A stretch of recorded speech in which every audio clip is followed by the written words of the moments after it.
Hi friends, నేను కొబ్బరి పాలతో సేమియా పాయసం చేస్తున్నాను చూడండి ఫ్రెండ్స్. బెల్లం, కొబ్బరితో పాలు తీసాను, పాలు, నెయ్యి ప్యాకెట్, బాదం నెయ్యి ఆవింది, సేమియాలు వేసేసుకుంటున్నాను. ఇలా చేంజ్ అయినాక కొంచెం లైట్గా వాటర్ వేసుకోవాలి.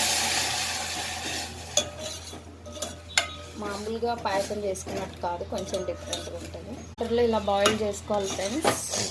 ఇప్పుడు కొబ్బరి పాలు పోసుకోవాలి. ఇలా పాలు పోసాక ఇలాచి ఫ్రెండ్స్, చూసారా ఎంత బాగా అయిందో. ఇప్పుడు బెల్లం మీకు టైం చేయడానికి ఫ్రెండ్స్. ఇప్పుడు బాదం పప్పు మంచిగా కొబ్బరి పాల పాయసం వచ్చింది ఫ్రెండ్స్. మీరు కూడా ట్రై చేయండి, నేనైతే తిన్నాను. ఓకేనా ఫ్రెండ్స్, బాయ్. సబ్స్క్రైబ్ చేసుకోండి, లైక్ చేయండి, షేర్ చేయండి.